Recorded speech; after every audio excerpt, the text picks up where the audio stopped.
Bienvenidos a la segunda parte del otro lado de las ciencias forenses. Les recomendamos que vean la parte 1. A lo largo de las 8 temporadas de nuestro programa Tras la pista forense, que se emite por la señal Conexión Abierta, hemos tratado estos temas. ¿A qué nos referimos cuando hablamos del otro lado de las ciencias forenses? Para que tengan una idea, en la parte 1 les recomendábamos dos series que actualmente se encuentran en la plataforma Netflix. Una se llama Exhibit A y la otra se llama Proyecto Inocencia. ¿Sobre qué tratan estas series o documentales? Son sobre casos en Estados Unidos donde personas inocentes han sido condenadas por una mala investigación, por una mala pericia o por la mala interpretación de una pericia criminalística. En la primera parte, el licenciado en criminalística Maximiliano Ríos, colega y amigo que ha participado muchas veces en nuestro programa, nos explicaba o nos hablaba sobre los sesgos cognitivos. Y en esta segunda parte vamos a hablar de huellas dactilares. ¿Es factible hacer una mala identificación a través de huellas dactilares?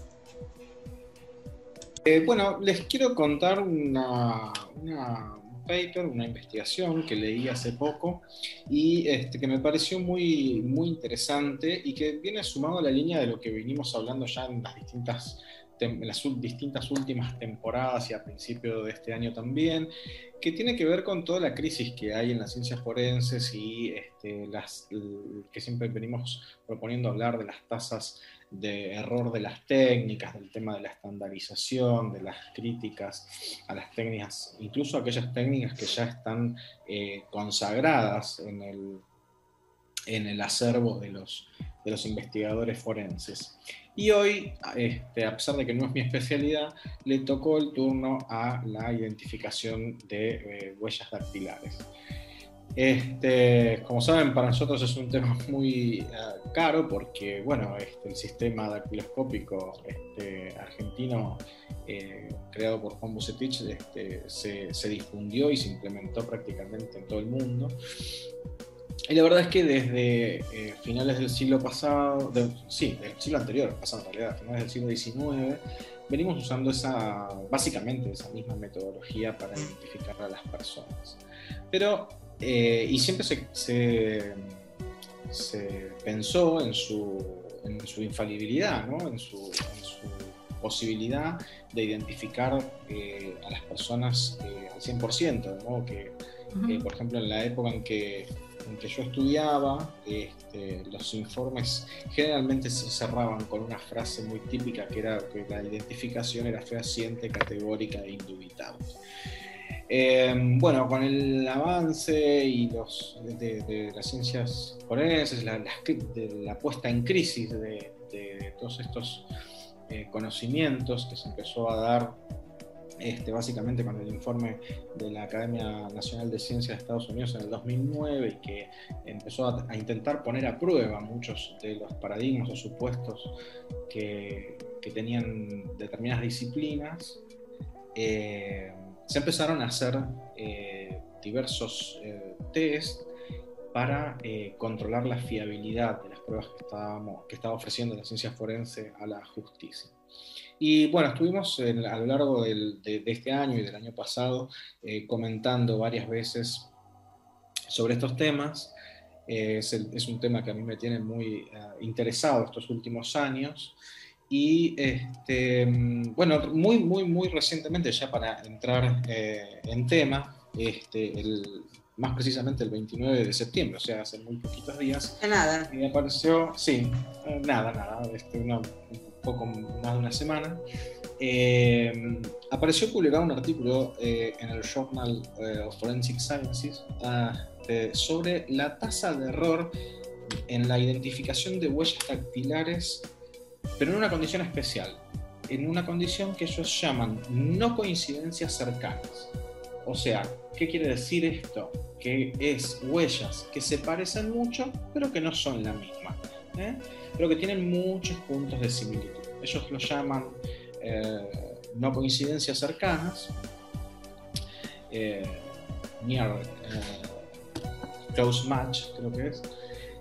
Y entonces presentan un estudio donde definen cómo son las o qué requisitos deben cumplir estas no coincidencias cercanas y demás.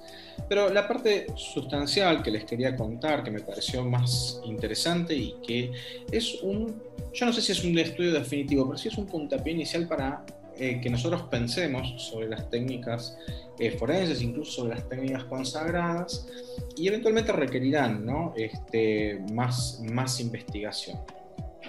Pero por lo menos para ponerse a pensar.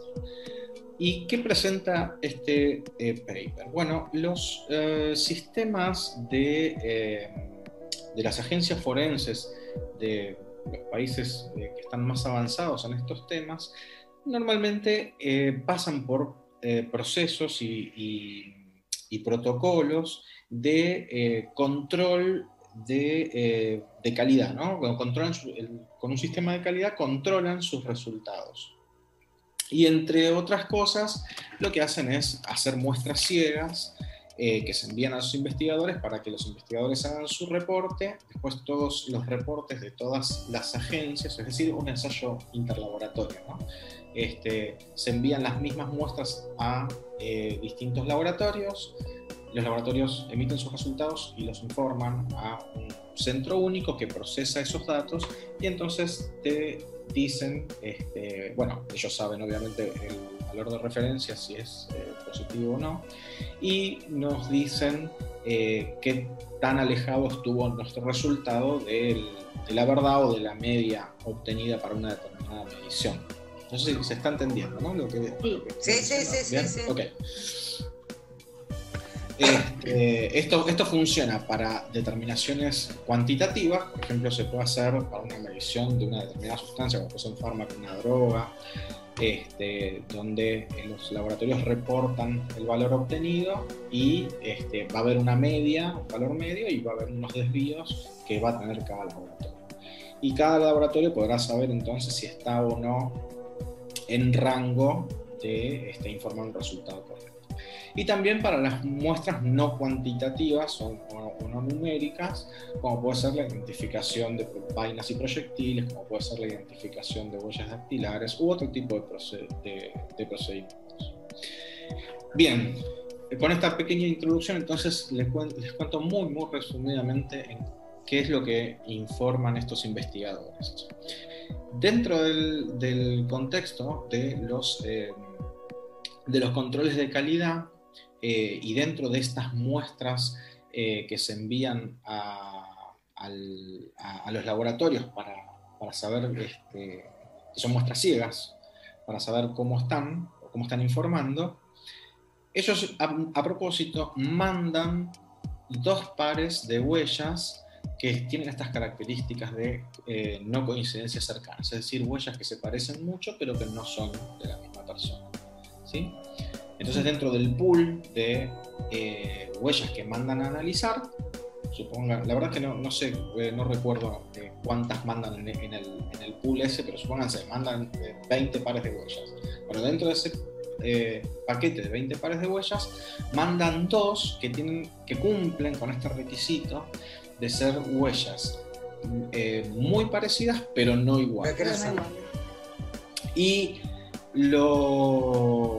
Y entonces esperan el reporte de resultados. Cuando llegan los reportes de resultados, y escuchen bien, de 125 agencias que hacen identificación de huellas digitales, 125 agencias remiten sus reportes y se centralizan en un lugar donde se procesan estos datos.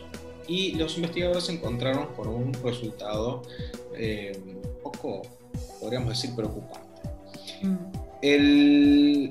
Para una de esos pares de huellas, la tasa de error de falsos positivos, ¿sí? O sea, recordemos que las huellas no eran de la misma persona, son muy parecidas, pero no son de la misma persona, y las agencias lo reportaron con un positivo, como de la misma ¿sí? persona. Con un match, ¿sí? Con una coincidencia. Bueno, ¿qué dicen? Que para una de las huellas, la tasa de falsos positivos fue del 15,9%. Es decir, 17 agencias de 107 que informaron. Y con un índice de confiabilidad de la medición del 95%. Y para la otra huella, la tasa de falsos positivos fue del 28,1%. ¿Sí? Casi una tercera parte alto de las veces, claro, con un índice de confiabilidad también del 95%. Entonces, fíjense que prácticamente un tercio de las veces se están asignando, en este caso, conclusiones erróneas, ¿no? Porque son falsos positivos a esta identificación. Y básicamente los investigadores, además de presentar todas sus mediciones, dicen dos cosas que me pareció importante contarles y ponerlo un poco sobre la mesa también para los profesionales que nos escuchan. Nosotros tuvimos nuestra discusión con nuestro grupo de colegas, amigos, con gente a favor y en contra. Pero los investigadores dicen dos cosas, que estas tasas de error en las huellas parecidas pero no iguales son, dice, inconsistentes con la noción popular de que la evidencia de huellas dactilares es casi infalible. Esa es la primera conclusión que surge. Y después dicen que las tasas de error son mayores que las informadas en los principales estudios de huellas dactilares y que por lo tanto concluyen que el riesgo es alto cuando son coincidencias, cuando son no coincidencias cercanas, y el valor probatorio de una identificación de huellas dactilares informada puede verse gravemente disminuido debido a un elevado riesgo de error en la determinación. Y entonces ellos solicitan que se hagan investigaciones adicionales, incluida una replicación y una expansión de este experimento, utilizando una selección representativa de estas de esto que llamamos huellas con coincidencias cercanas. No coincidencias cercanas. O sea que los investigadores abren un poco el paraguas diciendo que, bueno, que el ensayo debe ser ampliado, que se debe replicar, que se debe definir bien cuáles son las no coincidencias cercanas y buscar más pares de huellas de las coincidencias cercanas para replicar y expandir el experimento. Pero me pareció súper interesante. Nosotros, como les decía al principio, veníamos con la idea formada de que esto era prácticamente infalible. Incluso muchas veces se ha dado la discusión de que, por ejemplo, el ADN informa con un determinado porcentaje de error. Dijeron que el ADN es 99,99% y que en los resultados de identificación de huellas no hay lugar a error. La identificación es positiva o es negativa, pero no hay lugar a duda. O sea que digamos que cuando es positiva es el 100%, ¿no? Y entonces parece un poco raro, incluso en términos epistemológicos, pensar que hay una técnica que no tiene error. Bueno, y estos investigadores encontraron que en este sistema que analizaron y que tiene esta particularidad de tener muestras que son muy, muy parecidas, aunque no son las mismas, se encontraron con tasas de error, la verdad es que bastante significativas. Sí, la cifra que diste es una cifra realmente llamativa, es una cifra alta, Maxi. Sí, ¿no? Realmente, entre el 15,7, si no recuerdo mal, y el 28. Y el 28 y algo. Sí, realmente bastante alta. Así que, digo, esto no tiene que tirar por tierra la teoría de la identificación ni la metodología de la identificación. En este caso, en otros momentos hablamos de la identificación de vainas y proyectiles. Bueno, en este caso, esto no tiene por qué tirar por tierra ni el principio de la identificación de las huellas, ni tampoco eventualmente la metodología, pero sí prestar atención y conocer estos porcentajes de error, eventualmente evaluarlos convenientemente e informarlos convenientemente para que el que juzga, sea un jurado popular o sea un juez, o un tribunal tengan la información suficiente sobre y completa para saber sobre qué están fallando. No es lo mismo decir al 100% que con un resultado que tiene por ahí una técnica que tiene un 20 o un 30% de error, ¿cierto? Entonces, bueno, estas cosas se están dando prácticamente en todas las disciplinas de las ciencias forenses y sí genera, por supuesto, muchas preguntas, muchas resistencias, incluso muchos inconvenientes, pero bueno, el avance y el crecimiento entiendo que están viniendo por estos caminos y es bueno saberlo.